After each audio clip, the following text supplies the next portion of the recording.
Print or online? Print is always still the way that we go. In this way, we can pass it on. So preference for print catalogs, print information from distributors. That still works well for us.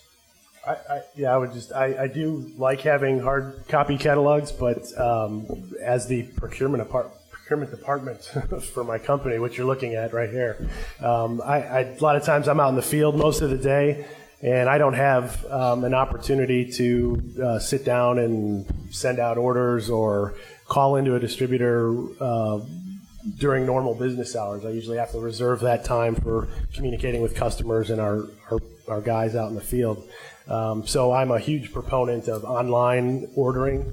The opportunity, especially from those distributors who can even show me stock, in stock, out of stock of the parts that I'm looking for, because a lot of times I'm doing it at midnight or 11 o'clock at night, and I'm going online and getting all our orders in, and it can be frustrating to put an order in not knowing whether or not it's in stock, and then I get an email the next morning when I've already left for the field, and it says, hey, this is out of stock, and so now I got to scramble to find out, who has this particular part or group of parts. So I'm a huge proponent of online, and the more the better.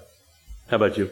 I would prefer to try and make it web-based. We've made a significant investment in the last 3 years to try and get a group of our key foremen, about 20 of them, trained with iPads. Connectivity on the job site can be a challenge, but through the new smartphones and the hotspots, we've been able to kind of make that connection.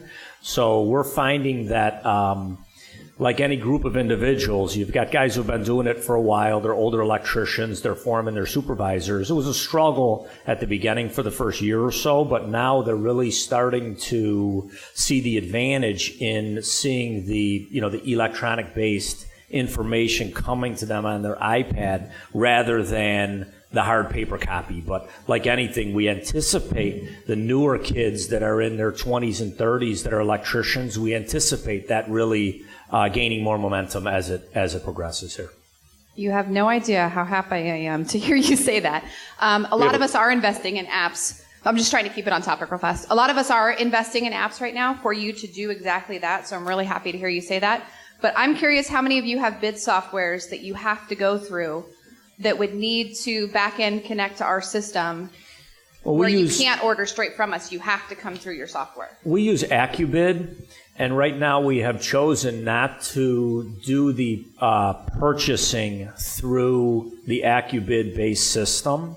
I think some of our competitors are starting to, with maybe McCormick or some of the other estimating systems, but we're not going down that path right now, and I don't think we're going to. We still have a what I'd call like a classic purchasing department that has 3 people in it, and they get the orders from the foreman in the afternoon. We've chosen not to have our foreman place orders automatically with these apps and through these online methods that we think are out there. Is that a security issue, or more of a control thing, I would suppose? That we have over 200 electricians and a lot of different jobs going at the same time, and like anything, we like to have it come through the office where there's a purchase order given, an invoice comes in, it matches up with the purchase order. We as the division managers can see what's being bought and the flow that's coming through. So I think that there is a place for the apps and the online purchasing direct. We're choosing not to do it just yet. My only experience has been through a web-based interface to the distributor's website. So secure ID, password login, be able to browse the entire collection of parts. As I say, being able to know stock levels is extremely helpful. But I just throw it out. There's an interesting business model that I just learned of within the last few months.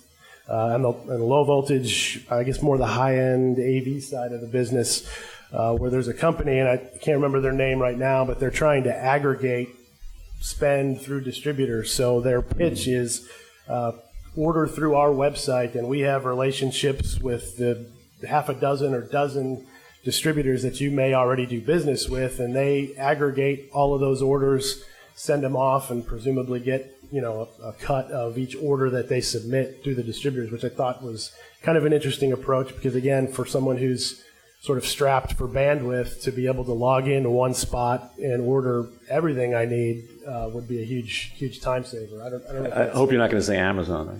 No. Oh. No, this is it's actually an AV installer. We have one question. I think. Hi, I'm from a distributor, Turtle and Hughes.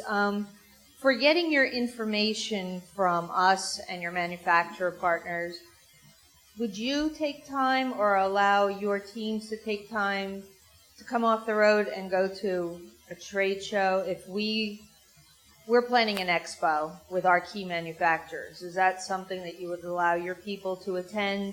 And what would make it more worth your time? Something we're thinking about is also offering training with CEUs towards the licenses. Is that of interest to you, or do you allow your people to attend such an event? Trade shows are really informative.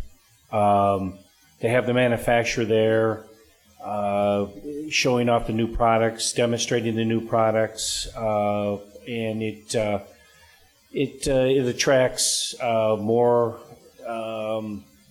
my employees, and when they can get a hands-on and also ask questions directly to the manufacturer. I think the trade shows work out very well. What trade shows, like you think about NICA, Builder Show, those national more shows? of the supply house puts on the trade shows. Smaller local trade shows. Local, and they bring in the manufacturers. They seem to be, they set up their booths, and you can freely walk around and do what you want instead of sitting in a round table and discussing it with people. I mean, those are always good, but to have employees go around and freely and demonstrate the products and also get the products introduced to them, it's a little bit more informative. Yeah, I think local expos are great. We've participated in those, and I've sent staff members to those events. And we prefer local, and it would be great like in the afternoon, and we allow our employees to go. Our more challenge is getting the other division managers to go. We don't make them go or have any mandatory requirements that they go. So it's kind of like the opposite. You were asking, do we allow them to go? It's a challenge to get them to go, but it's encouraged, yes. A lot of the trade shows start in the late afternoon also, so it works out well when they're between 2 and 4 o'clock start times and go usually to 7, 8 o'clock at night. Still, it doesn't interfere too much during the day, and it definitely cuts it off early in the evening, so you're not out all night, or you're not wasting the whole day. I agree with that. Yeah. I think we had another question out there. Oh, sorry. Can each of you name some of the trade magazines you subscribe to?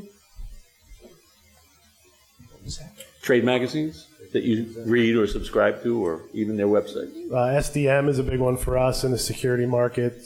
CE Pro is another one. CE Pro. Yeah, that's all low voltage. Right? Yeah. And I have Cranes, but that's about it. I don't really have a lot of trade show publications that come to me in paper form. How about industry publications, general, Electric Association things, yes. NICA, Electric Association publications, I do get, yeah.